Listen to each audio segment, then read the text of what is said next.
those areas in the UK. Thank you very much, Mr. Speaker. The truth is, Mr. Speaker, there is no just transition. Everybody can see that except for the front bench over there. I spoke to a woman in Aberdeen just yesterday, born and raised in that city, raising her family. She had worked in oil and gas and was actually proud to be playing her part in developing the energy technologies of the future. And, Mr. Speaker, she was a lifelong Labour voter. No longer, because she's now been made redundant, and like so many others in that city, because of this government, is now looking overseas. So what does the Minister have to say to Aberdonians like her? Minister. Thank you very much, Mr. Speaker.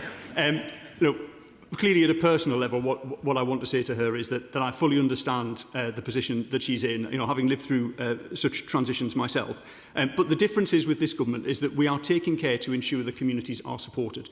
1.1 billion jobs now in net zero, £105 billion of GVA, £90 billion invested since this government came to power in clean energy industries. We are building the British industry of the future. We're attracting the investment to do that. We're creating the jobs of the future, whilst that party sat and oversaw a decline. Mr. Speaker, we've been over this before. BP, Hunting, Harbour, Chevron, Wellsafe, Petrofac, Ithaca Energy, and just this morning, Exodus Group, all laying people off. And Exodus specifically blaming the slowdown in the rollout of renewables due to the decline in oil and gas in the North Sea. The former Health Secretary, Tony Blair, academics, Renewable Scotland, the chair of GB Energy, and apparently quite a number of the Cabinet agree with us on this side of the House and the public that we must keep drilling in the North Sea while we have a demand and while it's there. So when will they overturn? Listen to everyone else, end this ideological obsession and get Britain drilling. Thank you, Mr. Speaker. I think we found something on which we can agree, which is that we need to invest in renewables further and faster. I look forward to the opposition front bench supporting our Clean Power 2030 plan. Vicky Slade. Question 4, please. Minister. Thank you, Mr. Speaker. Well, with that newfound consensus on the Clean Power mission, I'm happy to report to the House that we are making good progress towards our targets. We delivered the most successful renewable auction in history through AR7, securing enough homegrown power for 11 million homes, as well as delivering a record-breaking 269,000 solar installations last year, the majority of which were on rooftop sites. By moving further and faster towards electrification, we're reducing our dependency on global fossil fuel markets and delivering energy security here at home. Vicky Slade. Thank you, Mr. Speaker. Last month, alongside other Dorset MPs, I met with the Crown Estates to discuss the Dorset Clean Energy Supercluster. While I welcome their recognition of the area as a medium-term opportunity, it's concerning that development is likely to be at least a decade away, despite Dorset's significant potential for a range of green energy initiatives. Given that net zero industries are already delivering higher wages than average and 50% greater productivity than the UK average, does the Minister agree it's both an environmental and an economic missed opportunity to delay Dorset's potential for so long? And will he commit to reviewing this personally and consider appointing a ministerial advocate for the South West in energy security? Minister. Well, she's right to champion her local community, and I've met with those involved in the Dorset Supercluster before, and I'm happy to do so again, because we do see huge potential for the clean energy transition right across the country. But as she rightly says, it's also about how we create good, well-paid jobs in every community as well. So I'm very happy to meet with her to discuss it further. Mr. Speaker, progress, not when it comes to Scotland's jet fuel supply, because yesterday there were fuel shortages at Scottish airports, meaning lengthy delays. Now, the front bench will say it was because of a tanker driver shortage, a logistics issue, and they'd be absolutely right to do so. However, the fact is that 2,822 supply chain jobs were lost because of the Grangemouth oil refinery closure, leading to transport problems like the one we saw yesterday. I am saying that jet fuel shortages will happen again. What are the government going to do to stop that happening? Minister. Well, it's a basic fact, Mr. Speaker, to say that the very short-term disruption at both Glasgow and Edinburgh Airport was caused by driver disruption. That has now been resolved and flights are carrying on as normal. There isn't an issue with jet fuel in the UK at all, so that's just a fact, and I'm happy to put that onto the record. He is right to say that the failure of both the previous Conservative government and the SNP government to plan for what was well known as the closure for Grangemouth has meant that we lost the opportunity to build on the industries that were there. However, we have committed £200 million so that there is an industrial future at Grangemouth. We've announced the first projects from that, and there's many more to come. So continue, Shadow Secretary of State. Mr. Speaker, I have a very simple question. Everybody in this House knows we'll need gas for decades to come. So for once, can the Minister give a straight answer? Which is better for the environment? going to a country 1,000 miles away, freezing the gas, fracking the gas, freezing the gas, shipping it, reheating it, or just piping it in straight from the North Sea? Minister. Well, the very simple answer is we're already continuing to use the North Sea. No one is switching off what we're producing in the North Sea, but the amount that we're able to extract from the North Sea has been in long-term decline. And she knows that because she was previously the Secretary of State who talked a lot about the need for a transition in the North Sea. So she recognised then that the North Sea has been in decline, and we've been a net importer for more than 20 years. So this isn't a short-term position, it's been a long-term position. The answer to it, and the Shadow Minister gave the game away a few minutes ago, the answer to this is how we build the industries that come in the future alongside retaining oil and gas for many decades to come. Henry Nowak, Liberal Democrat spokesperson. Thank you, Mr. Speaker. The UK is home to fantastic and innovative clean technology startups in the energy space. However, these businesses tell me that funding for startup and, importantly, the phase-up scales in this space is falling off a cliff. The Net Zero Innovation Portfolio that awarded more than £1.3 billion in grants and crowded in £3 for every £1 in public spend was abolished at the last spending review, and the Clean Tech Innovation Challenge has yet to get off the ground. So will the Minister explain what his department is doing to support clean tech startups in this space? Minister. Well, he's right to highlight the enormous potential we've got from this, and particularly in the UK. For a very long time, we haven't been good at growing what has been good innovation and spin-outs coming out of our university and innovation space. So we need to both nurture those, but also build on them and invest in them in the future. And that's why we are investing in that early stage development, but also why things like Great British Energy is interested in what the next set of innovations are and how we can back that, and crucially, how we can keep both the intellectual property here in the UK, but also build the supply chains and the industry that goes along with it. It's a huge opportunity for us, and today's report from the CBI outlines just how crucial it is to the overall British economy that we continue to grow and nurture the exact industries that he talks about. Sarah Coombs. Number 5, please, Mr. Speaker. Thank you, Mr. Speaker. Can I thank my honourable friend for her leadership in West Bromwich, in this place and internationally. This government has consulted on our manifesto commitment to introduce transition plans, requirements for UK-regulated financial institutions and for large companies, and my department will publish our response to that consultation shortly. Sarah Coombs. Thank you, Mr. Speaker. Britain has been overly reliant on oil and gas for decades, and fossil fuel companies have profited hugely from this. I was very glad to see the CBI report today, which said the net zero economy is now worth over £100 billion to the UK. Given that electrification is essential to the UK's energy future, can I ask the Minister what role different types of energy companies who will eventually reap the profits of electricity use have in investing in infrastructure for this transition? Minister.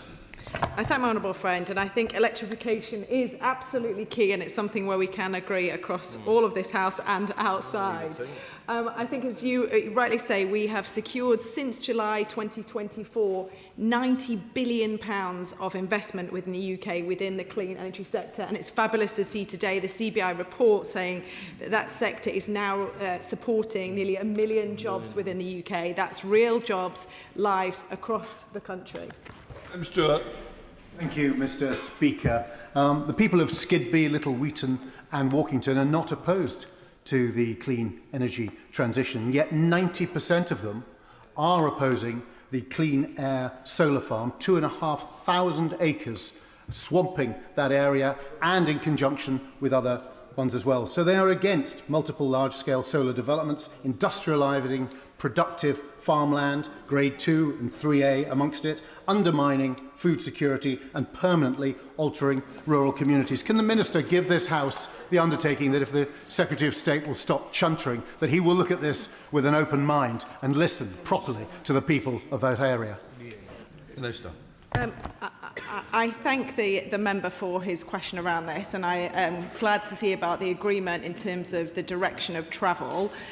We need to make sure we're involving local communities in decisions, but there are choices that need to be made. I've been honoured to work with one of his colleagues in the other place, talking to me as a farmer who was formerly in this place, saying about the value of solar projects for farmers. But we do need to make sure that we protect that land, and that's why my colleagues in the Department for the Environment introduced the land use plan, so we can have a strategic approach to that to make sure. But in all of our plans, it's less than 1% of land that will be used for solar, but very much keen to continue the conversation and glad the direction of travel we agree on. And Singh Dessi. Number 6, please, Mr. Speaker. Mr Speaker, with your permission, I'd like to answer 6 and 12 together. The 2 renewables auctions under this government have secured power for the equivalent of 23 million homes, and we're embarked upon the biggest nuclear building programme for 50 years. But the war in Iran shows we need to go further and faster, so we'll open our next renewables auction next month and have recently signed contracts for a fleet of Rolls-Royce SMRs. Clean power is already reducing wholesale electricity prices by up to a quarter, and these steps will do more to protect families and businesses across our country.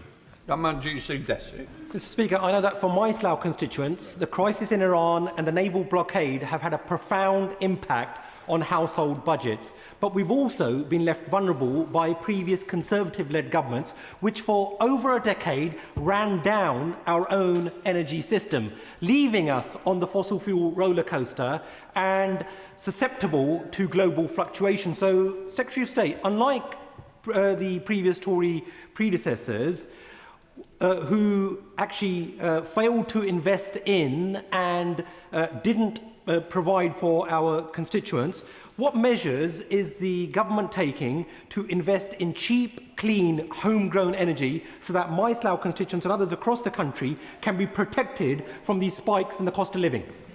Well, my honourable friend is absolutely right about this. And the central fact that we can't get away from, Mr Speaker, is that we are price takers, not price makers, when it comes to oil and gas. That is the fundamental kind of contradiction at the heart of where the opposition is. Just to answer him about what we are going to do, we are going to drive further and faster on clean power, including electrification across the economy. It's already the case, indeed, that customers are being better protected as a result of the renewables we have on our system, but we've got to go further and faster.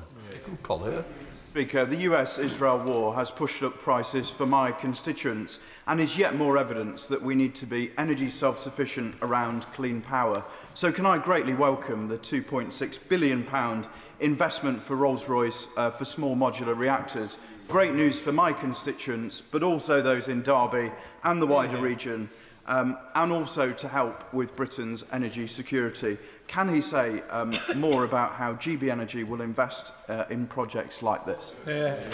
Well, my honourable friend is absolutely right about this, and I was very pleased to sign in the last few weeks contracts with Rolls-Royce on this. This is a massive innovation, not just for Britain but for the world. We are world leaders when it comes to small modular reactors. And what's really important is not just, Mr Speaker, the jobs in constructing these SMRs, but the jobs in the supply chain too. And I look forward to working with my honourable friend and indeed members across the House on making sure their constituents benefit from these good, well-paid jobs. John Milne. Thank you, Mr Speaker. To get the best out of intermittent energy producers like wind and solar, we need to invest in battery energy storage systems. However, these place new safety challenges. The National Fire Chiefs Council recently issued guidance, but understandably, this concentrates on firefighting techniques rather than design. The Minister has kindly met with me in the past. Would he agree to a further meeting to specifically address the unmet need in national construction standards? Well, the honourable gentleman raises an important point, and I know that my honourable friend, the Energy Minister, has met him and indeed the National Fire Chiefs on this issue. We take safety of battery technology incredibly seriously, and I'm sure my honourable friend will be happy to meet him again for further discussions. Henry. Government says that less than 1% of the countryside will be covered in solar farms. But if the 7,000-acre Great North Road scheme, which is now before the Secretary of State, the 2,000-acre Steeple scheme that is now before the Secretary of State, and the 4,000-acre One Earth scheme, which is shortly before the Secretary of State, all get approved, almost 10% of the landmass of my constituency, one of the most rural and largest in England, will be covered in solar farms. Good quality agricultural land in Nottinghamshire and Lincolnshire lost. How on earth is this fair to local communities? For reasons he'll understand, I'm not going to comment on individual planning decisions. But what I do, because they have to go through the proper process. But what I do say to him is that solar is the cheapest, cleanest form of power that we have. Now, look, we can decide to bury our heads in the sand. We can decide to stay on the fossil fuel roller coaster. But the people who will pay for it are his constituents, because they're paying for it now in higher energy bills. This side is going to keep going with the drive for clean power. Glover. Thank you, Mr Speaker. Question number 7, please. Minister. Thank you, Mr Speaker, and with your permission, I'll answer questions 7, 8 and 11 together.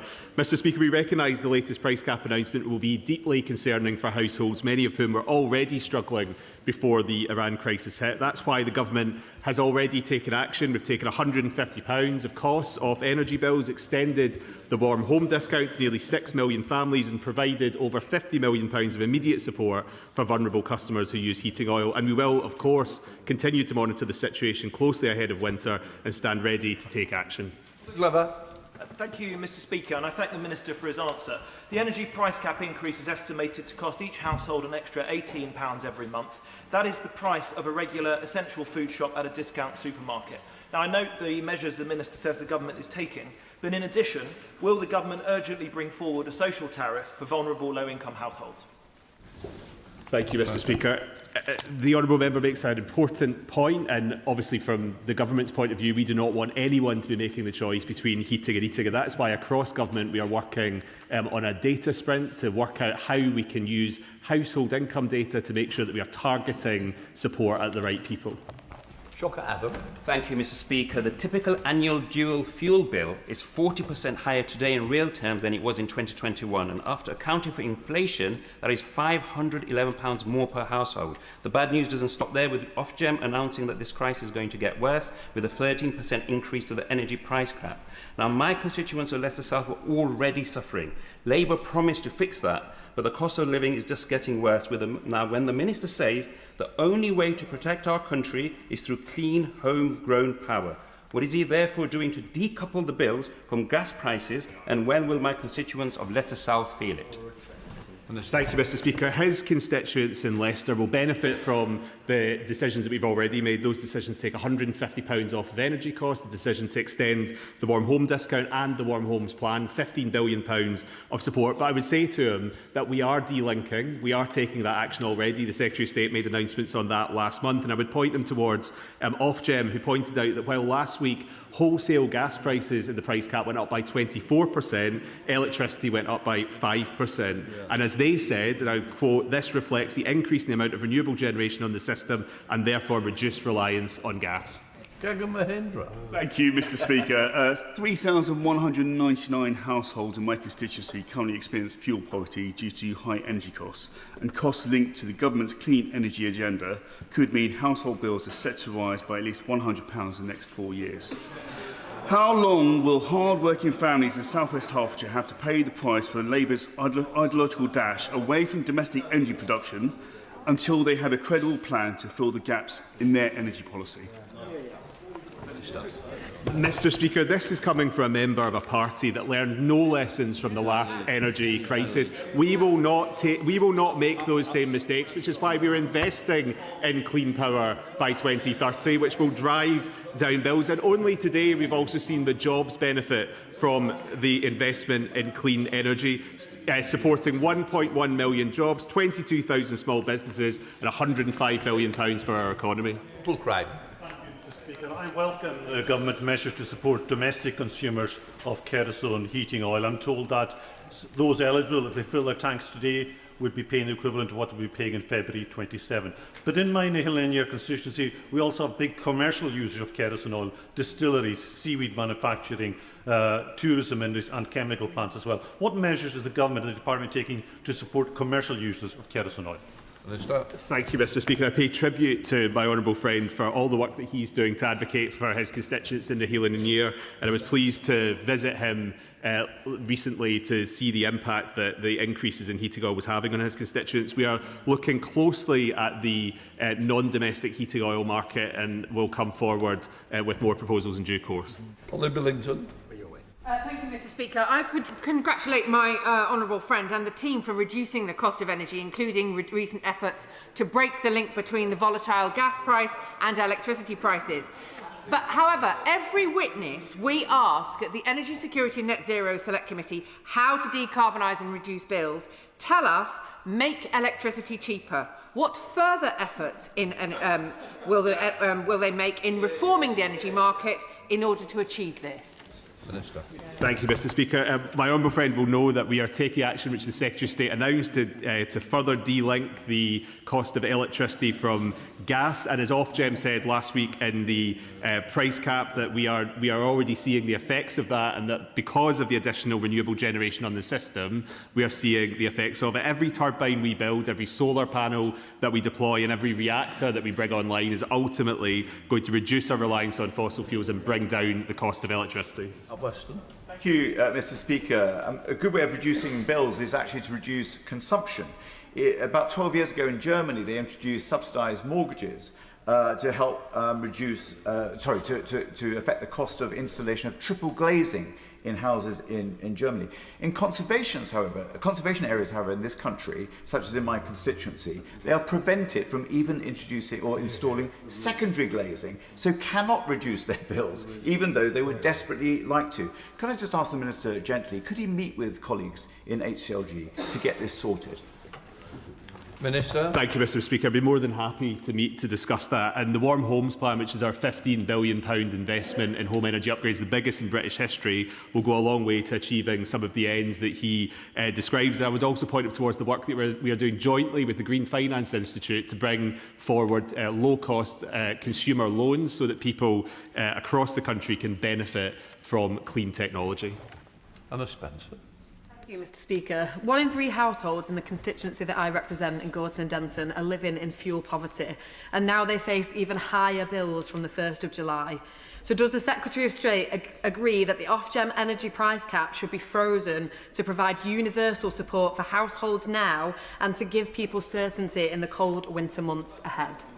Thank you, Mr Speaker. I welcome the Honourable Lady to our place. I look forward to working closely with her, as I have with other colleagues from her party on this brief. She will know that we have said we are looking at all contingencies in terms of the support that we may need to offer in the winter. But obviously that has to be paid for, and we need to make sure that we have proposals that do not make the same mistakes as the party opposite did when they wrote a blank cheque in the last crisis in order to provide support to people. So we will come forward with plans for support in the winter. Thank you, Mr Speaker. Blackpool is home to something special and remarkable. We've got a pioneering eco-community hub at Palatine Library that offers free independent energy advice and is helping residents make sense of new technologies to reduce their bills. Since July 24 when it opened, they've visited 1,300 homes, offered 1,000 winter packs and saved over £111,000 of energy bills. I met the new trainee Green Doctor there, Luke Holloway, who's out going into homes to support residents. Will the Minister agree to meet with me to discuss this, to make sure we can keep this going for the long term and maybe rolling this out across the country? Thank you, Mr Speaker. I pay tribute to my honourable friend for the work that he's doing in his constituency on this, and I'd be happy to meet him to discuss it further. I've seen myself the benefit that green doctors, energy doctors have in constituencies across the country when I've visited programmes, and that local support is going to be central to the work that we are doing when we're setting up the Warm Home Agency, which will provide advice and guidance to people across the country. Senator Minister Greg Smith. Thank you, Mr Speaker. Labour came to office with bold promises to cut energy bills. But in the real world, we've seen bills go up, up and up again. Now, in answer to the first question, the Secretary of State said he wanted to do all he could to cut energy bills. So here are some ideas where he actually could. He could scrap carbon taxes. He could remove VAT on energy for 3 years. He could scrap legacy renewable subsidies. That would save people £200. It's called the Conservatives' Cheap Energy Plan, and in the national interest, we don't mind if he steals it. Will he? Minister. Thank you, Mr Speaker. We can see the economic recklessness of the party opposite when the honourable member stands there at the front bench at that dispatch box making uncosted promises and claims. Bills before this crisis were going down and were going in the right direction, and no one would have anticipated the consequences of the war in Iran. But let's look at the balance sheet of the last 2 years. This government has made the biggest investment in warm homes in our history, record-breaking renewables delivering for 23 million homes. Today, £90 billion of clean energy investment, and every single wind turbine we deploy, every single nuclear reactor that's online reduces energy bills for consumers across the country. Clive Jones. Number 9, Mr Speaker. Minister. Thank you, Mr. Speaker. With your permission, I'll answer questions 9 and 20 together. Supporting businesses with the cost of energy is a priority for the Government. We've expanded support through the British Industrial Competitiveness Scheme and increased discounts on electricity network charges. We stand ready to act if market conditions worsen due to the Middle East crisis. Bob Jones. Thank you, Mr. Speaker. Sherlock McGill, based in my constituency of Wokingham, are world leaders in manufacturing door locking systems. They recently acquired a casting foundry to enable them to ensure that their manufacturing process proudly remains entirely in the UK. The foundry, though, is struggling with ever-increasing energy costs. So what is the government going to do to support local businesses who are proud of contributing to the UK economy, yet seem to be suffering as a result of their determination to keep manufacturing in the UK? Thank you, Mr. Speaker. On the specific case of the company that he mentions, if they're operating a ferrous foundry, then that will be part of the British Industrial Competitiveness Scheme. If it's a non-ferrous foundry, he may wish to share further details with me, because I've had representation on both copper and aluminium foundries, and I'm looking at those very carefully. And this may be a non-ferrous foundry, so perhaps he could share that with me. Thank you. Sarah Green. Mr. Speaker, not only are small businesses facing increasing energy bills, they're dealing with prohibitive costs when connecting to the grid when they want to expand. These are businesses wanting to grow, invest and create jobs, and we should be helping them. So can I ask the Minister what his department's doing to bring down the cost of grid connection and make sure that the price of accessing reliable power is never the reason a small business can't get off the ground or expand? Minister. Thank you very much, Mr. Speaker. We are concerned about the ability of businesses to connect to the grid, both to expand and to invest in new production facilities. Part of the work that we did on reordering the grid queue was help with that. But my colleague, the Minister for Energy, has commissioned an Ofgem end-to-end review so that we can bear down on the cost of grid connections.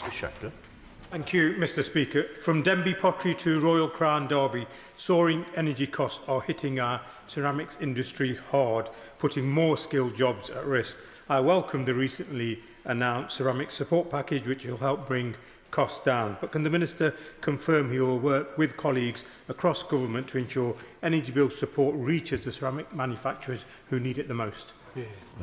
Thank you, Mr. Speaker. I'd really like to thank my honourable friend and all of the other MPs from the Stoke and Staffordshire area for their work in championing the ceramics industry. And of course, to say first of all how sad it was to hear the news of Denby as that company proceeds into administration, and government is providing support to the workforce. But I would also mention the point that he raised there, that with the chance of the Exchequer support, we're providing £120 million to enable ceramics companies to invest in lower carbon, so essentially electrical furnaces, so that they can decarbonise and reduce their operating costs. And I will, of course, be working very closely with ceramics MPs on the implementations.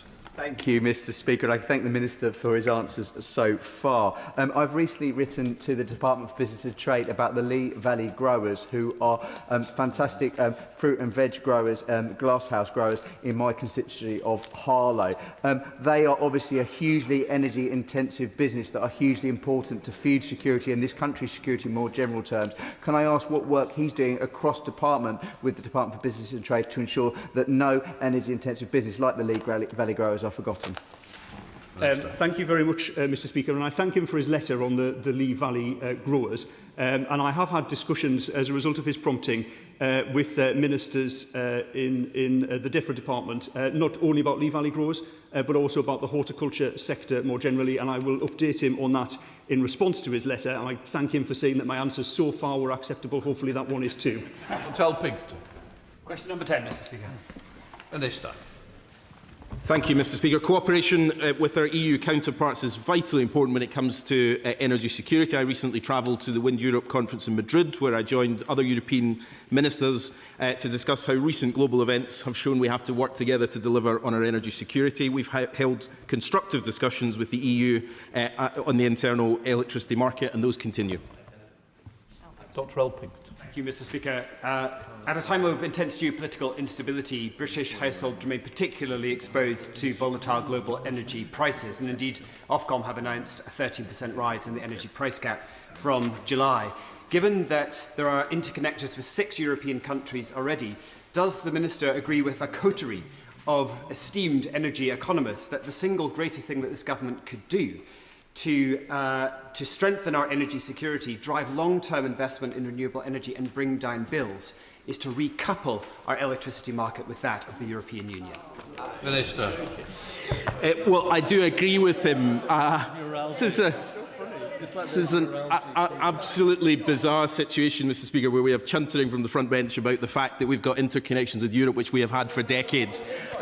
They are important to our energy security. They were under both governments, and it is an absurd position. He is absolutely right to say that in a moment of geopolitical uncertainty, the closer links with Europe are important. Our interconnectors are both import and export every single day to the benefit of consumers in Britain. We do want to see much more efficient energy trading, and that is why we're working on those formal negotiations about the EU internal electricity market and why it's important for Britain. Bradley Thomas. Number 13, sir. Minister. Thank you, Mr. Speaker. The UK's current legislation under the 2015 Modern Slavery Act drives industry action via due diligence and transparency to tackle forced labour in supply chains for solar panels. All procurement conducted under both government and GBE contracts are required to meet those standards. Thank you, Mr. Speaker. The Xinjiang Uyghur region of China is estimated to provide 45% of the world's solar-grade polysilicon. 68% of UK panels are estimated to come from China. Two-thirds of NHS trusts are dependent on Chinese solar. The government has said that GB Energy is committed to having a supply chain free from slave labour by spring 2025, but a Politico investigation has revealed that 5 out of 7 of the contracts that GB Energy has provided for schools can't guarantee that they're free from forced labour. The GB Solar Stewardship Initiative pledges to ensure there's no slave labour, but there's no guarantee of 100% elimination of this from the supply chain. What is the government going to do to reduce this from the supply chain and wean the UK off Chinese-made infrastructure? Reduce the question next time will help, not Minister. Well, look, firstly, can I agree with them, as I did during the passage of the GB Energy Bill, about how important it is as a country we tackle modern slavery right across supply chains and right across the economy, and it's right that we take action on this. So we are tackling forced labour where we find it in global supply chains, and we want to go further. GBE will be a leader in how we tackle this, and they've set up a function within to look at sustainable supply chains and to make sure they're free from that. Thank you, Mr. Speaker. Question number 14, please. Thank you, Mr. Speaker. Mr. Speaker, for too long, heat networks have been left unregulated with consumers paying the price. That's why I'm pleased that we've now established Ofgem as the heat network sector regulator, delivering statutory redress, advice and advocacy to protect households. We aim to develop the regulatory framework further and recently concluded a consultation on mandating minimum technical standards. Tracy Gilbert. I thank my honourable friend for that answer. Can I also place on record my thanks to him for coming to meet my constituents from Saltire Street and Saltire Square and for listening to their long-running issues that they've been facing with their district heating networks. I welcome the regulation this government has brought forward. Can my honourable friend confirm that data on pricing will now be needed to be reported quarterly to Ofgem and that this will help increase transparency for my constituents and others? Minister. Thank you, Mr. Speaker. I was very pleased to meet with my honourable friends' constituents in Edinburgh and discuss the issues that they face with their heat network. The poor experience that they've had is an example of why we've introduced this regulation. I really commend her for the campaign that she's been running on their behalf. She's right that under the new regulatory framework, heat network suppliers will be required to submit pricing data quarterly to Ofgem, improving oversight. Gregory Campbell. Oh, sorry, Jim Shelton. He's home with the hair, Mr. Speaker. I don't have any.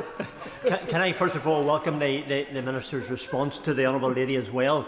Of course, the issue of regulation of heat networks isn't just an issue for the Honourable Lady's constituency of Edinburgh North and Leith, as the Minister well understands. So my request to the Minister will be, and I know he's one of the Ministers who will respond very positively, make sure that we in Northern Ireland are able to take advantage of the opportunity that the Honourable Lady has put forward in her question to the Minister, and a good answer. Thank you so much. Thank you, Mr. Speaker. The honourable gentleman will know that I always take a keen interest in Northern Irish politics, and actually spent this morning on an SI committee delivering the reduction in bills through the removal of the RO, which we've got through committee this morning. So I'm more than happy to discuss this further with him about how this might operate in Northern Ireland. Greg McCarthy. 15, Mr Speaker. Thank you, Mr Speaker. Can I pay tribute to my honourable friend for her leadership on this issue and her continued leadership and her previous leadership.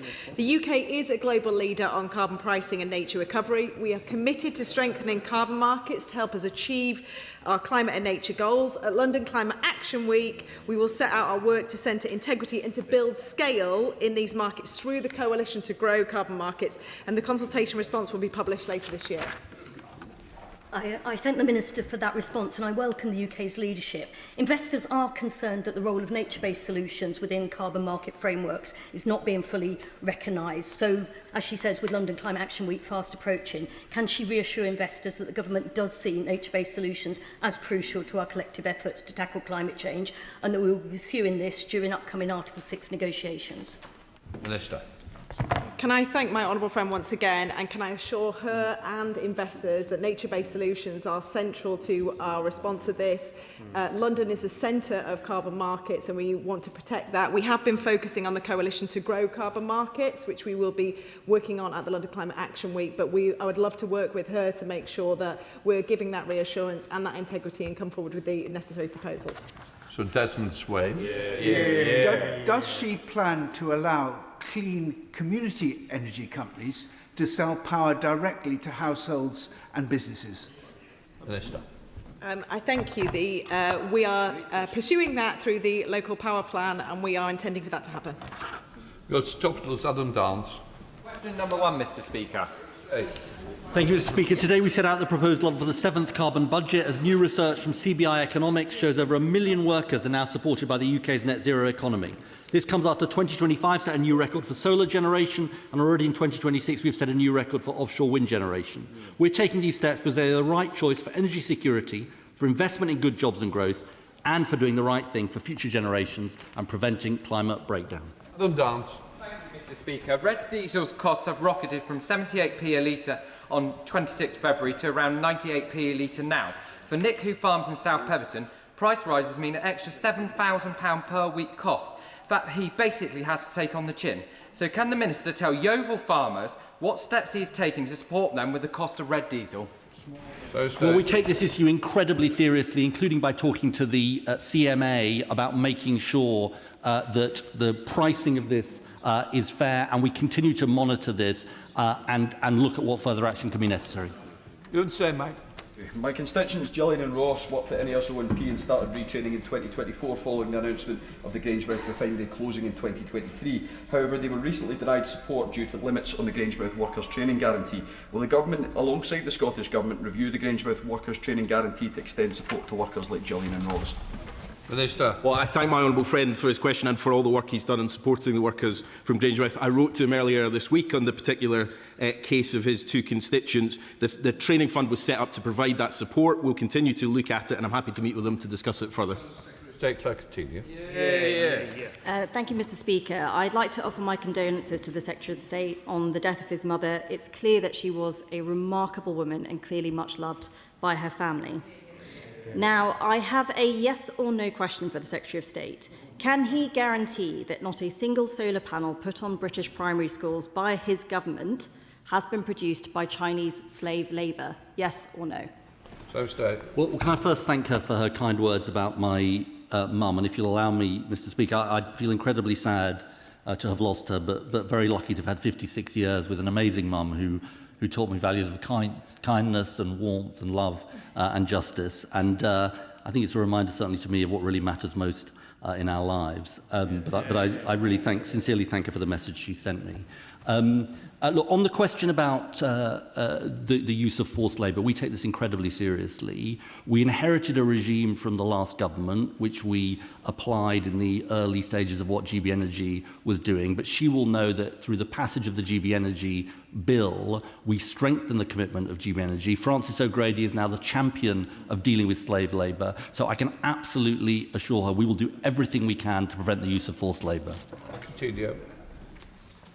Well, Mr Speaker, there were words there, but there was no guarantee. So let me just remind the House that he's sold his entire agenda as selling moral leadership to the rest of the world. But there is no moral leadership in sending British children to schools powered by Chinese slaves. Now, on the 2nd of May, Our electricity grid almost breached its frequency limit. That has the potential to cause nationwide blackouts. The Secretary of State's plans are making it harder and harder to balance the grid. There is no denying that. So can he confirm who is legally accountable if we have a blackout thanks to grid instability, and what repercussions would that person face? I'm afraid she's indulging in the worst sort of scaremongering to justify her anti-clean energy agenda. And I have to say to her, it's incredibly sad what's happened to the Secretary of State. She used to believe in clean energy, and today a report comes out from CBI Economics showing 1 million jobs in net zero. And what does she do? She starts quibbling with the small print and saying it doesn't represent the views of CBI, when the CBI chief economist is actually advocating for it. Daniel Francis. Thank you, Mr. Speaker. I've had concerns raised by a constituent that the biodiversity net gain commitments linked to the development consent order for the Riverside Energy Park in Belvedere, which was granted in April 2020 by the previous government, have yet to be delivered at 3 mitigation sites in my constituency at Barnhurst Open Space, Whitehall Lane in Slade Green and Bursted Woods. So could the Minister advise what action is available if a developer does not fulfil their biodiversity net gain commitments in a timely manner? Minister. Can I thank my honourable friend for raising this incredibly important issue? We need to make sure that when we are pushing forward with our planning developments, they are done in line with communities and delivering on the commitments upheld. I would very much welcome to hear more about the cases he talks about. I will talk to my colleagues and with him to take it forward. Embranello, Liberal Democrat spokesperson. Mr. Speaker, the UK should be the world leader in greenhouse gas removal, but the sector is struggling to attract funding and off-takers because of uncertainty about government support for GGRs. So will the government please confirm when it plans to publish its response to the independent GGR review, and whether or not the department is considering the launch of a UK buyers club along the similar lines to the EU system? Minister. Well, he's right on the ambition, and that's why we commissioned the independent review by my noble friend Lord Whitehead, and we will respond to that review in due course. We are ambitious about the role that GGRs can play. Graham McCarthy. Can I thank the Minister for the £13.5 million for the Temple Quarter heat network in my constituency, where Bristol leads with City Leap, others can follow. So what is the government doing to support other places to follow our example and get an investment into decarbonising our city? Minister. Thank you, Mr. Speaker. I know my honourable friend's a big champion, not just for Bristol, but for climate action more generally. And Bristol is one of the trailblazing heat network cities, and the City Leap partnership there is a model for what other local authorities can consider. I'm pleased that we've announced nearly £35 million in this Parliament for further development of their heat networks. Lord Spencer. Thank you, Mr. Speaker. Why does he think Tony Blair is so critical of his policies? Well, look, Tony Blair has lots of interesting views, Mr. Speaker. I'm actually old enough to remember when Tony Blair was a great advocate of climate leadership in this country. But look, fundamentally, what I believe and what this government believes is that unless we get off the fossil fuel roller coaster, and I think all members of this House have to confront this, we will never get the energy security and lower bills that all of our constituents want. Lewis McIntyre. Thank you, Mr. Speaker. The River Severn holds incredible potential for tidal energy, with the Severn Estuary Commission finding it has the potential to generate up to 7% of the UK's electricity. Will my right honourable friend agree to meet with me to discuss how the government plans to take this forward and how we can ensure some of the resulting good quality green jobs come to Gloucester? Thank you, Mr. Speaker. We're grateful for the Severn Estuary Commission's work, and we recognise the potential benefits that tidal range can bring to our energy system. For now, the government remains open to considering well-developed proposals for harnessing the tidal range energy in the bays and estuaries around our coastlines, but I'm very happy to meet with him to discuss it further. Ian Khan. Not here. Sir Julian Smith, who is here. Small businesses across Yorkshire are really struggling with energy costs. We've talked before about the local power plan and the ability for communities to sell that to small businesses. The question just came up. This has to happen. We have to do everything we can to lower the cost for rural small businesses. Will he make sure that that happens? He's absolutely right. This is a crucial aspect of the local power plan. We need to support communities to develop the projects, but then create a market where they can sell that electricity locally. We're working with Ofgem and with partners to make sure that can happen, and we'll say more in due course. Tom Hayes. 3 gigawatts of offshore wind secured at the start of this year, with allocation round 7 being in place last year. We would have seen gas generation cut by a third, and we would have seen wholesale prices down by 13%. It's clear that we have to double down on the clean energy revolution. We can't be distracted by yet more fossil fuel work. So will the Secretary of State outline how we're going to push forward that clean energy transition, particularly with offshore wind? My honourable friend makes a really important point, and if I can actually praise the last government, Mr Speaker, some of what they did on renewables actually has helped reduce the wholesale costs that we face. The problem is they've now abandoned that position. My honourable friend is absolutely right. The only answer to the crisis we face is to go further and faster on getting off fossil fuels onto clean power. Robin Swan. Thank you very much, Mr Speaker. Northern Ireland is home to some innovative carbon capture businesses with real export potential. But many of those UK clean technologies face a gap between successful pilot innovation and that first commercial deployment. Can I ask the Government what steps are they taking to ensure that these high-value opportunities can be scaled, thereby supporting jobs, investment and growth? And would the Secretary of State accept an invitation to visit Newada? Minister. Well, he's right to highlight this. We have provided funding to support the development of carbon capture projects in Northern Ireland, such as Catighan's biohydrogen reactor in Belfast. We welcome engagement on further CCUS projects. It is a really important part of deindustrialisation, and I'm happy to engage in it further. Jenny Riddle-Carpenter. Thank you, Mr Speaker. The Secretary of State just praised the previous government's role in rolling out renewables, but what they didn't do is seek to coordinate energy projects, particularly nationally significant infrastructure projects. And in Suffolk Coastal, it's a huge issue. It's one that I've raised at length and continually with the Minister. Will the Secretary of State meet with me to talk about what we could do to seek better coordination, including an energy levy to enforce coordination? My honourable friend raises an important point, and the Strategic Spatial Energy Plan is absolutely precisely, which will be coming out later this year, is absolutely designed to make sure that we have the kind of coordination that she's after, and I'm very happy to meet with her and talk about it. But a message actually.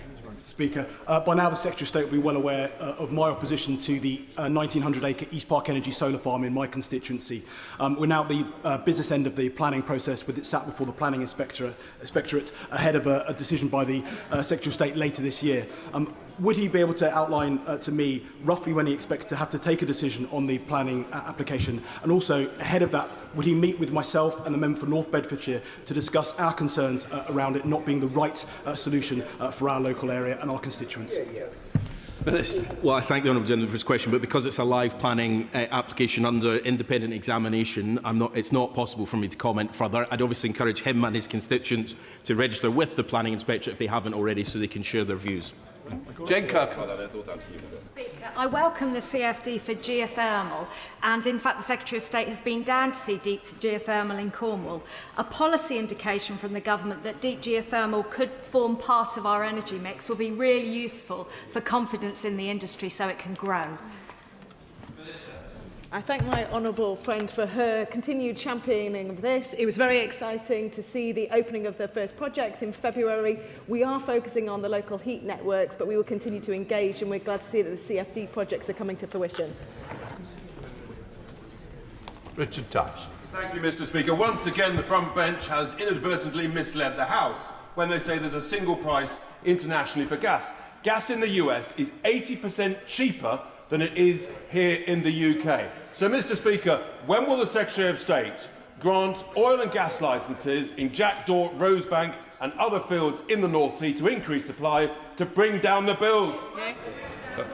Mr Speaker, however many times I tell him, he doesn't seem to get it. We are price takers, not price makers. Even the party opposite, who want to drill every last drop, don't claim it will reduce bills. The truth is, he said he would wage war.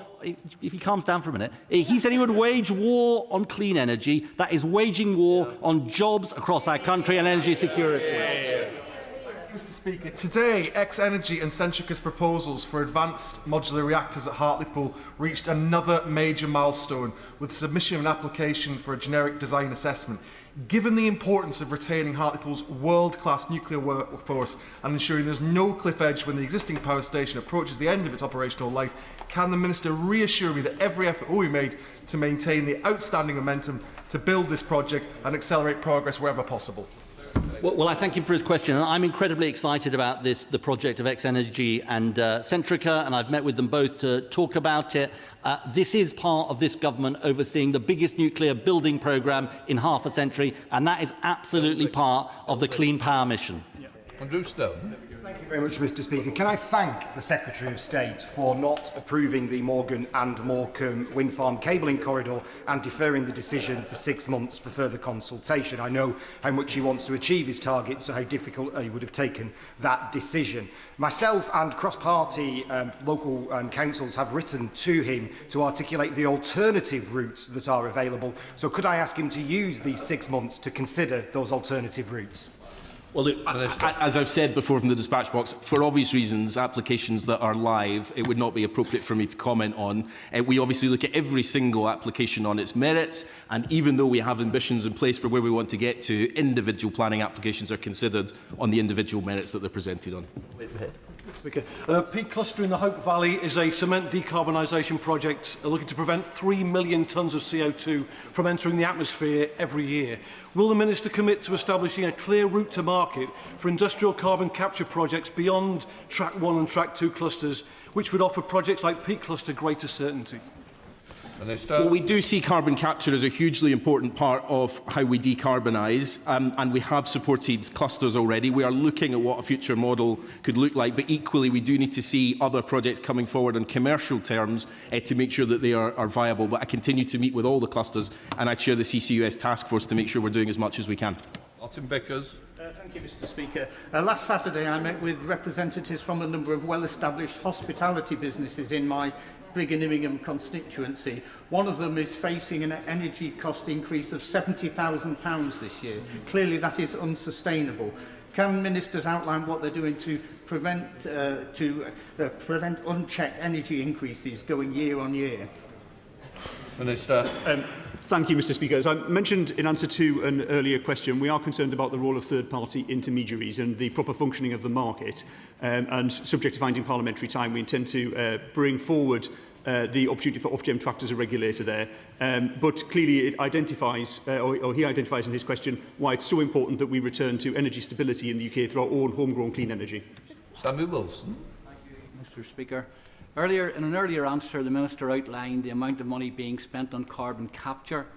Has he considered the impact of his net zero policies on carbon release? Last week I visited a site in the Spirins where to build a wind farm, 250,000 metric tonnes of peat are to be stripped from the hillside in order to put in the infrastructure. And that's similar in peatlands all over England. What impact has the Minister made of that, and will he consider? Come on, you don't play the game at all. Minister. Well, look, he and I go back a long way, so I thought I would answer this. It is important. It is important that you look at the whole life and the whole context of carbon emissions in projects. I do say to him, though, if he shares our desire to reduce carbon emissions, renewable energy and nuclear energy is the right way forward. Gordon. Last September I met with the Minister for Energy Consumers about people who'd been adversely impacted by spray foam insulation that had been incorrectly installed. What steps has the Minister and the Department taken to help and give consideration to remediation and support for those affected? Minister. Thank you, Mr. Speaker. We're considering a range of options around remediation, not just in a number of schemes that the Department is responsible for, mostly schemes that were operated by the previous government, and will come forward with proposals soon.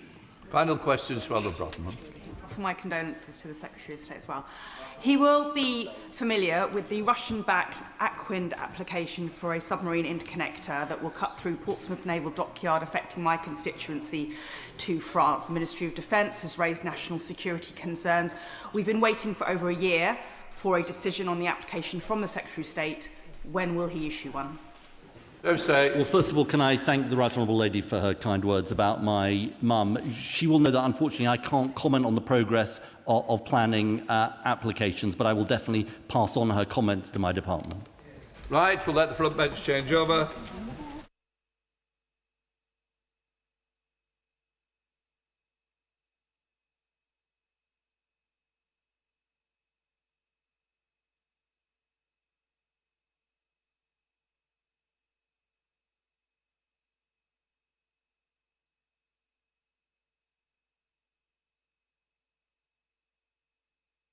Come to the urgent question. Helen Waitley. Thank you, Mr. Speaker. To ask the Secretary of State to make a statement on the publication of the Milburn report into young people and work. Minister. Thank you, Mr. Speaker. Last week, Alan Milburn produced a powerful report on the crisis of opportunity facing young people. The Secretary of State asked him to lead this work because it is a crisis that has been ignored for far too long, where far too many young people are leaving education and not getting the chance to work. The human and financial impact on individuals can last a lifetime, and the economic costs are significant. What's clear is that this is not a feature of the last year or two, but a deep-seated and long-term issue. But unlike the party opposite, Mr. Speaker, we will not stand back and abandon young people in the face of this crisis.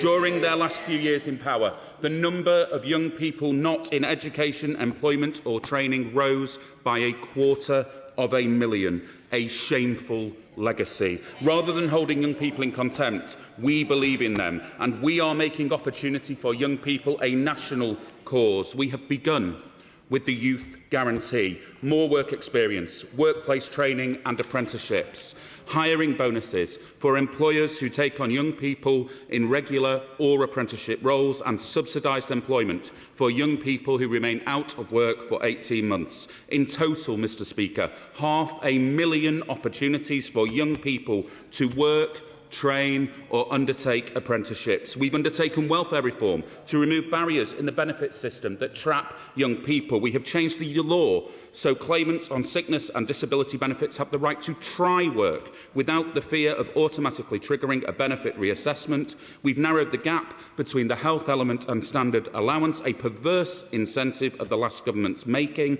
and we're investing in genuinely personalised employment support. Mr. Speaker, we have made a good start, but last week's interim report is a call to action. That is why this government is putting work and opportunity at the heart of everything we do, and we will go even further as Alan Milburn's work on his final report and recommendations come forward. Helen Waitley, Secretary of State. Thank you, Mr. Speaker, and I'm grateful to you for granting this urgent question. It's a shame the Minister had to be dragged here. The Secretary of State was only too eager to talk about this last week on the telly, but where is he today? Why so quiet now? I think we all know, because the Secretary of State has been caught out telling the devastating truth about Labour MPs. Who can we tax in order to pay benefits to others? That's what Labour MPs really think. That is what this government has done: put up people's taxes, spent more on benefits and left hard-working people with less to live off. And once again, their shenanigans are getting in the way of something we really should be talking about. Every morning, 1 million young people wake up in Britain with nothing to do and nowhere to go. This is a disaster for our country, our economy, and worst of all, for all those young people, Labour's lost generation. The Minister said this started under us. Yes, the numbers did start going up from the pandemic, so this wasn't a surprise for them. Yet here we are, after almost 2 years of them in office, and Labour still has no plan. All they have done is make the situation worse and, of course, commission this big report. I welcome Alan Milburn's contribution. It is a serious analysis. But Milburn himself says this: it's just a diagnosis. There are no solutions here, no actual answers or policies. In fact, he even tells us the things the government has been doing, their piecemeal programmes, are not going to work. Yes. He also says after 6 months of inactivity, young people are far less likely to ever work. This is urgent, but where is their urgency? Yes. This is not the first time Labour have let down young people. NEETs soared to 17% after Labour's last stint in government. Conservatives turn that around to less than 10% in 2019.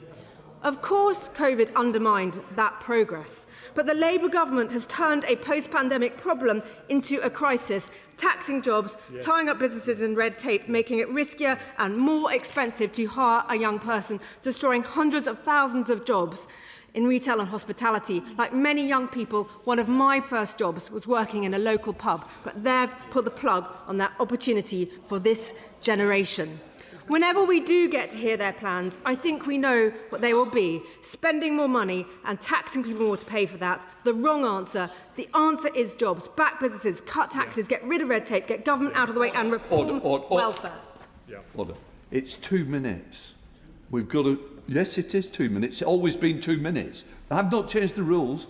When I grant it, please stick to within the rules. It helps me because we said we're going to start off trying to adhere to it. Minister. Thank you, Mr. Speaker. And I have to say that that was a predictable set of questions from the honourable lady, who has the audacity to label the NEETs of this country Labour's lost generation, when it increased 250,000 the number of NEETs in their last few years in office. She tells us that there were no solutions in this report. Hardly a surprise for anybody paying attention, Mr. Speaker, given that this is an interim report with further recommendations to follow. She raises national insurance contributions. But what does Alan Milburn actually say in his report? Let me direct the House's attention to paragraph 268 of the report. Mr. Speaker, it says, and I quote, "The UK's NEET crisis is much more long-term and deep-seated than any decisions taken in the last few years." And at paragraph 266, on NICs specifically, again I quote, "It is worth remembering that those under 21 remain exempt from employer NICs, and as the review has already highlighted, the increase in youth inactivity long precedes any recent changes." She chirps, "I am in denial, Mr. Speaker. This is their record, their problem, and a mess that we will solve." But of course, Mr. Speaker, on that very point, there was no explanation or... Please. This urgent question has been granted. I don't need the front bench to come in and then start thinking they can shout the minister down. Thank you, Mr. Speaker, because of course there was no explanation or apology from the honourable lady for the fact that it was her party that left almost 1 million young people not in education, employment or training. A predictable omission, but an unacceptable one nonetheless, because discussing the rise in NEETs in recent years without discussing the actions of the past Conservative government is rather like staging Hamlet without the Prince of Denmark. And on my right honourable friend, the Secretary of State's comments, and what he said has been the same ever since he was appointed. He has said that we have to change the question the system asks from what benefits are you entitled to how do we help you change your life. That is what matters, Mr. Speaker. That is exactly what this government is doing, fixing the broken welfare system we inherited from the party opposite, rebalancing universal credit, implementing right to try, tackling their backlog on access to work, and of course our £2.5 billion investment in the youth guarantee. That is the welfare reform this government is delivering, Mr. Speaker, with opportunity and work, especially for young people at its heart, and the guarantee of a safety net for those who need it. Chair of the Select Committee, Debbie Abrahams. Thank you so much, Mr. Speaker. And I welcome Alan Milburn's report. The Select Committee ourselves are actually in the concluding stages of our own youth employment, education and training inquiry. What we do take account of is particularly the drivers for that, and my right honourable friend is absolutely right. As the UK Millennium Cohort study has showed, more than half of NEETs currently have experienced adverse and persistent child poverty and family adversity over the last 15 years, which has contributed to the current level of NEETs. And I really do think the Right Honourable Lady should recognise that and apologise. But is my Right Honourable friend as concerned as me that we mustn't forget that in addition to young people, there are also hundreds of thousands of disabled people who have had the lack of opportunity provided, who haven't had the profile that our young people are getting. and they also need to be considered within this, and particularly in relation to employment support for them and young people. Minister. Can I thank my honourable friend, not just for her question, but for the work that the Select Committee has done on their inquiry. And indeed, I know that she had Alan Milburn along to the committee recently to speak to the work that he is doing. She is absolutely right to call for a focus on disabled people too. And the work that we are doing around the Connect to Work agenda does provide significant support to people. There is, of course, more that we can always do. But on this, as with those not in employment, education or training aged 16 to 84, we are determined to act. We have a programme to do so, and we take this extremely seriously. Steve Darling, Liberal Democrat spokesperson. Thank you, Mr Speaker, and it's a pleasure to follow the member for Oldham East and Saddleworth, who always has something of value to bring to the chamber.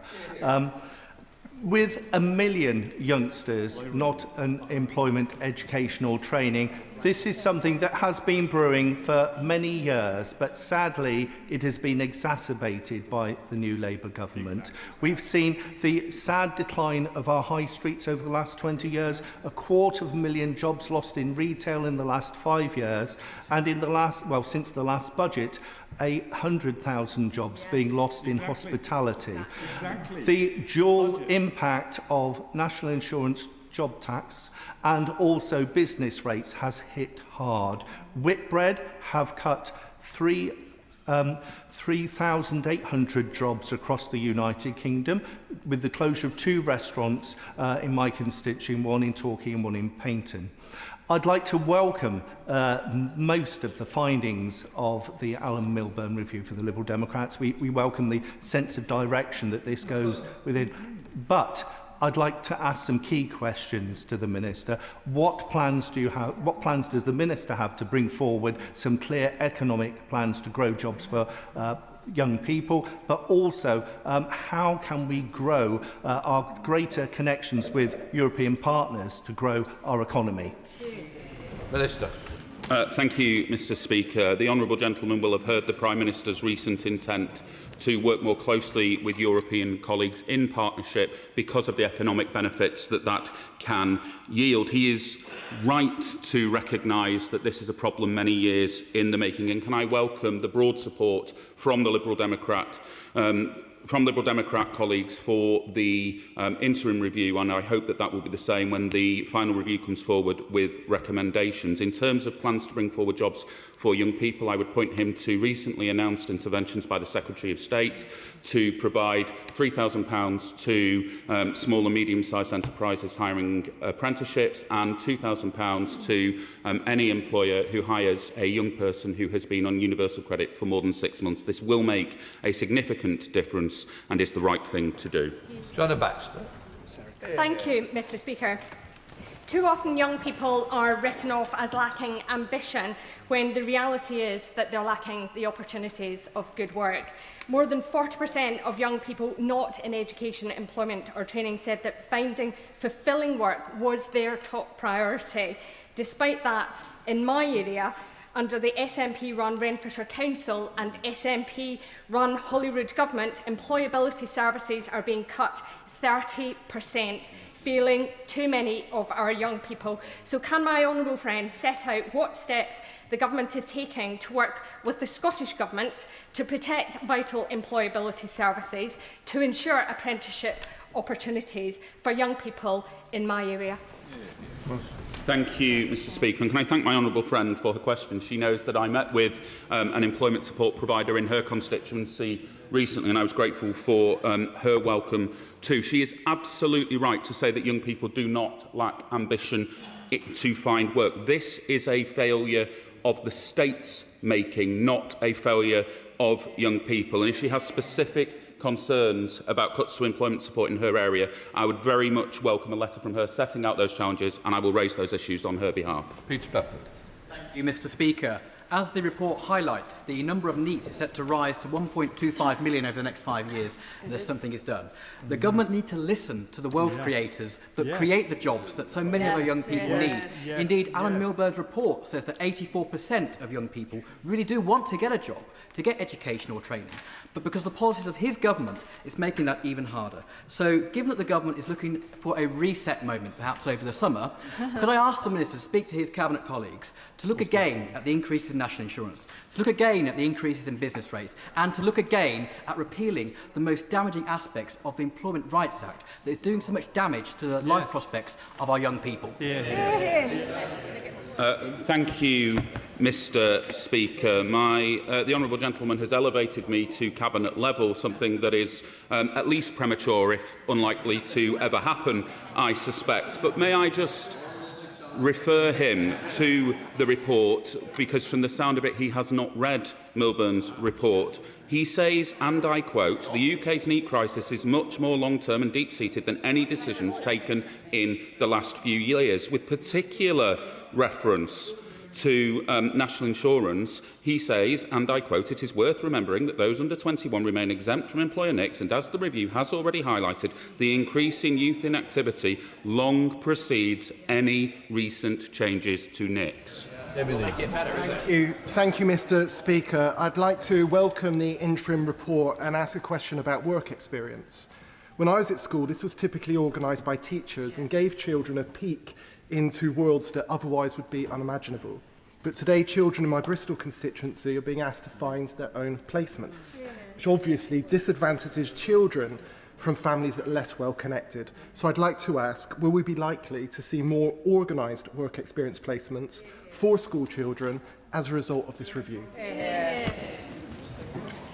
Can I thank my honourable friend for his question? He is entirely right to highlight the value of work experiences, and in particular from children from disadvantaged backgrounds who perhaps do not have the connections that others benefit from. He will be pleased to know that the government is committed to reforming work experience to break down barriers to opportunity so that every pupil will have access to 2 weeks' worth of multiple, meaningful and varied workplace experiences throughout Key Stages 3 and 4, progressively increasing their work readiness as they move through secondary education. John Milne. Thank you, Mr. Speaker. I welcome the government's youth guarantee scheme, and something similar operates in a number of European countries. However, under the proposals, it does not kick in for 18 months. If someone is unemployed for 18 months, the damage is already done. Will the government consider acting earlier? Very good. I can understand the honourable gentleman's trepidation, but I fear he has not been made aware of the full range of activity that happens before the 18-month intervention kicks in. The addition of a reframed employment and skills review at 2 weeks, the maintenance of weekly appointments from weeks 3 to 12 with increased focus on personal support to address barriers to work. After 3 months, the Specialist Youth Guarantee Gateway kicks in, where young people are referred to one of 6 options, including swaps, training, work experience, apprenticeships. At 6 months, the £3,000 Youth Jobs Grant for employers recruiting young people kicks in. This is one part of a range of holistic interventions, Mr. Speaker, which we consider will make a significant difference to the challenge we face. Jim Backman. Isn't the truth that governments just do not respect working class jobs like apprenticeships? You know, since the apprenticeship levy was brought in, the number of starts has dropped by 35% and the number of level 2 starts has dropped by 68%. And even those that did take place, only 16% of them were advertised in the 2 months that young people were finishing their exams, creating that gap that young people fall through. And so the Milburn review is welcome and absolutely needed. I am appreciative of the government for starting this process. But can I ask 2 things? First of all, why can't we close that gap today and say that every public sector employer, whether it's the government itself, a council, the police service or the NHS, must advertise at the point that young people are leaving school? And secondly, that devolution has got to be part of this problem, because we cannot command and control from the centre when so much of this is about localised economies. Can I thank my honourable friend for his question? I certainly agree with him about the power of devolution, something that he and I know only too well from our roles as leaders within the Greater Manchester Combined Authority. But what I hope that he will recognise is that this government is taking a very different approach on apprenticeships and technical education, and that is underpinned by the Prime Minister's revised target, not of 50% of young people going to university, but 2/3 of young people in either an apprenticeship or higher education. So Oliver Down. Thank you, Mr. Speaker. Many young people take time to adapt to new jobs and simply haven't proved themselves after 6 months. But with the coming into force of the government's Employment Rights Act, they're going to reduce the period for dismissal without fault from 2 years to 6 months. Now, many employers have told me this will make them much less likely to employ young people because they fear they won't prove themselves in that time period, and indeed after 6 months to get rid of them unless they really prove themselves because they fear otherwise it will be so much harder. Now, this provision is not due to come into force at the beginning of next year. At this very late stage, can I urge the Minister to look at it again, because it will make a bad situation so much worse for young people. I understand the point that the right honourable gentleman is making, but I have to say I have rather more faith in young people in the workforce than he seems to. It is the case that the Employment Rights Act is an important once-in-a-generation opportunity to level up rights in the workplace. This government remains committed to it. Mr. Speaker, I very much welcome this report by Alan Milburn, and he highlights the need to work cross-sectorally to support young people. I wonder if the Minister could take away the thought that he could pilot, test and learn by doing a pilot in Hackney with Choices, which works with disabled people, and my local Mind, which have very good employment training schemes to help people into work. The success rate is phenomenally higher than DWP success rates, and we'd be very keen to work with the government on this. Can I thank my right honourable friend for her question? She makes an important observation that for us to make successful change in this space, we need to work with a range of partners and providers. I am very happy to propose on the terms that she has, that Hackney be put forward to test some of the initiatives that we look to take forward in this space. It's not just working with charities, employment support providers that we need to look at in moving forward, but also working more holistically across government with health, with education and other departments. We are determined to do that work. Much, Mr. Speaker. Alan Milburn, in his excellent but devastating report, makes clear that young people most at risk of ending up out of education or employment are likely to go to a further education college, and he identifies that 32,000 of those FE places are currently unfunded. Now, just last year, Mr. Speaker, in her skills white paper, the Education Secretary promised, and I quote, increased real terms per pupil funding in the next academic year for 16 to 19 providers. Yet I know from talking to my local college that per head funding this year is only going up by 0.55%. That is a real terms cut and a broken promise. Coupled with the lag in funding of up to a year for new students, this is actually disincentivising colleges to take on these pupils. How does the Minister explain that?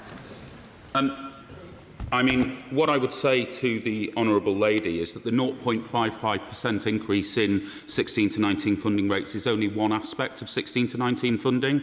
In the academic year 2026 to 27, we will provide nearly £9 billion in 16 to 19 funding, and overall funding per student will rise by 1.66%, meeting the White Paper commitment by reflecting inflation at the time the spending review was settled. Anna Dixon. Thank you, Mr. Speaker. This excellent report makes clear that exams can lead to early school disengagement, particularly for children who are neurodiverse. My constituent Danielle's son repeatedly failed his GCSEs, leaving him stressed and undermining his self-confidence. She felt his opportunities would be limited and doors would be closed for him. But thankfully, he was encouraged to take functional skills and has now secured a place at Leeds College of Building to learn bricklaying.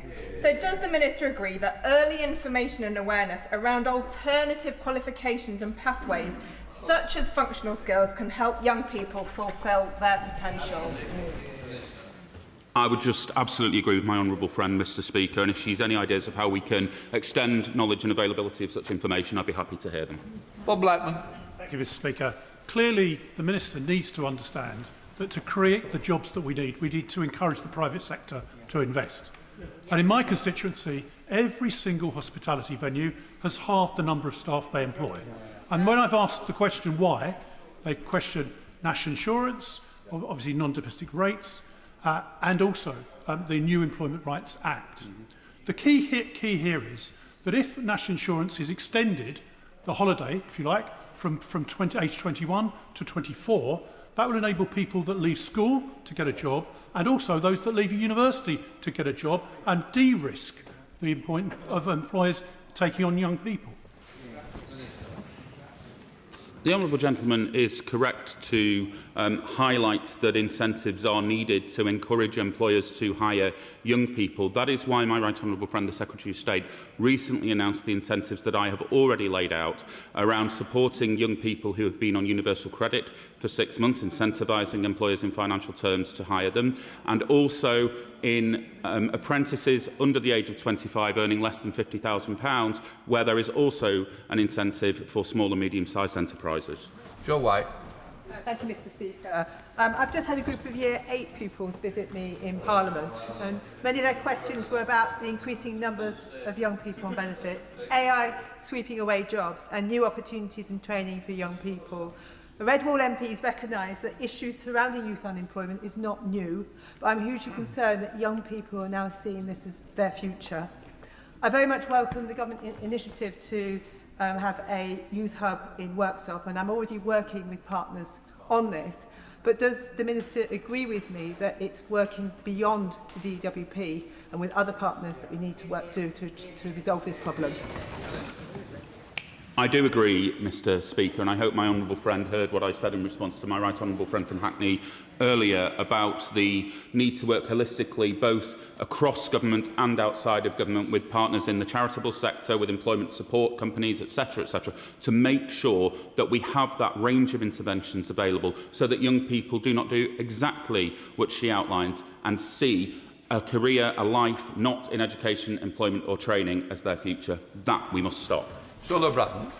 Speaker, 70% of graduates say that university just wasn't worth it. And is it any wonder when we've seen an increase in low-quality degrees, people coming out with crippling debt and lower job prospects for graduates?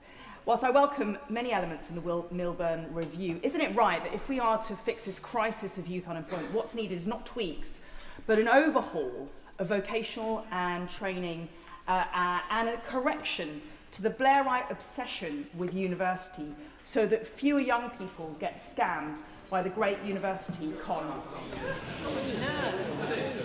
I have to say, Mr. Speaker, that I wouldn't put it quite in the terms utilised by the right honourable lady, but jingoistic rhetoric is a feature of her new place in this House. What I would say on that, Mr. Speaker, is, as I said in response to my honourable friend from Oldham West, this government recognises that it should no longer be a target for any government to send 50% of young people to university. That is why we have revised the target in such a way that it now is the case that this government's aspiration is that 66% of young people are either in higher education or undertaking an apprenticeship.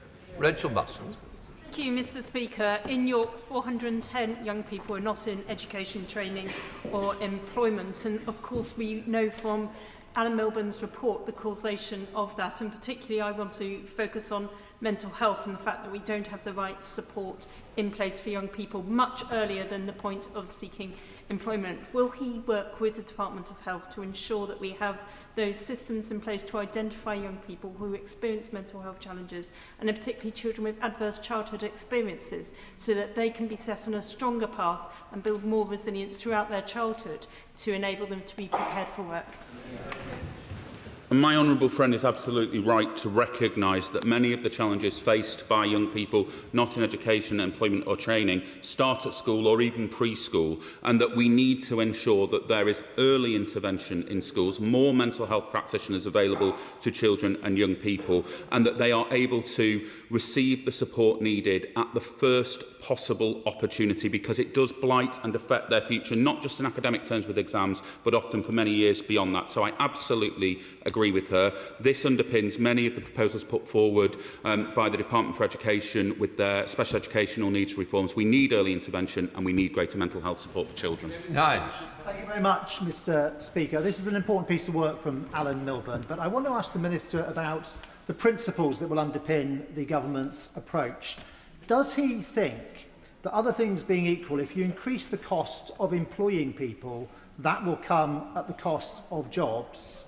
And that if there is slack in the labour market, then if you do things like reducing probation periods at the same time, at a time when the cost of employing younger people without experience is anyway going up, that will mean those young people are less likely to be given the opportunities and the vacancies that do exist.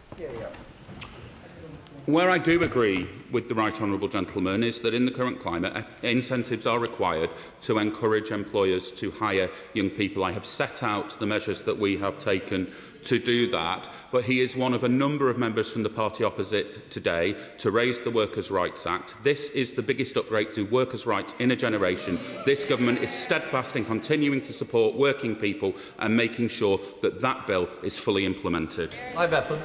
Thank you, Mr. Speaker. This generation of NEETs grew up under Tory austerity. They suffered closure of Sure Start centres. They finished their education with funding per pupil lower than it was in 2010, and then many of them grew up in poverty. Does my honourable friend agree that we need a root and branch change from what we had under the Conservatives if we're going to end this conveyor belt of young people finishing school and then going into unemployment? My honourable friend is absolutely correct. The damage caused by the previous government to a range of services that children and young people rely on, CAMS, pertaining to the previous question from my honourable friend from York Central, is one example, but there are a range of others. We recently saw a report highlighting the difference that Sure Start had made to young people ravaged by the party opposite. So he is absolutely right that we need root and branch reform.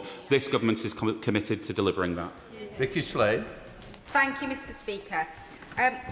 The UK's NEET crisis is the only country that's worse is Romania in the whole of Europe, which is quite shocking. But for me, the issue is around funding further education. Mike Taylor owns Bond's Barbers and runs an award-winning academy, and he has way more students than he can give places to. Other local providers are telling me that they're taking on students with no funding on the basis that they need to get the places in place for next year, with no funding at all for this year. Absolutely. Whilst I recognise the youth guarantee is a great idea, surely it's better to get ahead of it, provide the places for our young people and stop young people becoming NEETs rather than waiting until they've been out of work for 18 months. Very good. Well, the sweeping range of this government's interventions, Mr. Speaker, mean that we will deliver more than 500,000 opportunities for young people.